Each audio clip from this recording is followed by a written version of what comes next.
السلام علیکم ورحمۃ اللہ وبرکاتہ۔ ناظرین محترم، میں حافظ مان رضوی آپ کی خدمت میں ایک نئے ویڈیو کے ساتھ حاضر ہوں۔ دو اہم ترین اپڈیٹ آپ کے ساتھ شیئر کرنی ہے تحریک لبیک پاکستان کے حوالے سے۔ ایک تو علامہ سعد حسین رضوی صاحب کا جو کیس ہے وہ ایک نئے موڑ پر ہے، اور آج کا جو دن ہے یہ علامہ سعد حسین رضوی صاحب کے کیس کے لیے ایک اہم دن ہے۔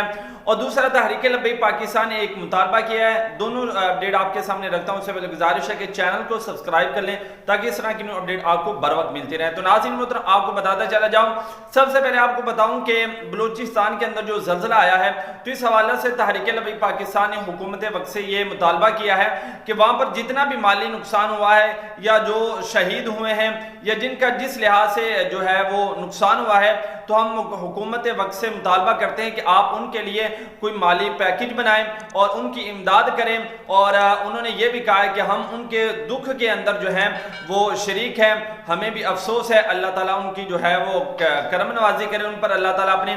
تو ناظرین محترم، اپنی اصل اپڈیٹ کی طرف آتے ہیں کہ علامہ سعد حسین رضوی صاحب کا جو کیس ہے وہ آج کا دن علامہ سعد حسین رضوی صاحب کے کیس کے لیے بہت اہم ہے۔ وہ کس طرح، آپ کو بتاتا چلا جاؤں کہ لاہور ہائی کورٹ نے 2 مرتبہ جو تھا علامہ سعد حسین رضوی صاحب کو جو ہے وہ رہا کرنے کا آرڈر جاری کر دیا تھا، لیکن اس کے باوجود حکومت نے اپنی ہردرمی برقرار رکھی، ان کو رہا نہیں کیا۔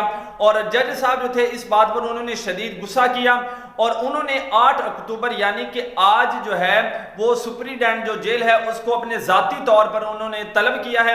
تو آج وہ سپریڈینٹ جیل کا ہے، جس جیل کے اندر علامہ سعد حسین رضوی صاحب ہیں، اس کا جو سپریڈینٹ ہے اس کو لاہور ہائی کورٹ کے جج طارق سلیم شیخ صاحب نے طلب کیا ہے۔ تو آج ان سے گفتگو کی جائے گی کہ کیا وجہ ہے کہ جب لاہور ہائی کورٹ نے رہا کر دیا ہے تو تم نے کیوں نہیں رہا کیا۔ تو آج جو ہے وہ ساری باتیں سامنے آنی ہیں انشاءاللہ۔ ابھی اس حوالے سے کوئی نئی اپڈیٹ نہیں آئی، اب تک کے لیے اتنا ہے۔ تمام کارکنان جو ہے وہ دعا کریں، اللہ تعالیٰ کرم نوازی کرے گا انشاءاللہ۔ جو ہی کوئی لیٹسٹ اپڈیٹ آتی ہے تو وہ بھی آپ کے ساتھ شیئر کی جائے گی۔ ملتے ہیں ایک نئے ویڈیو کے ساتھ، تب تک کے لیے اللہ حافظ۔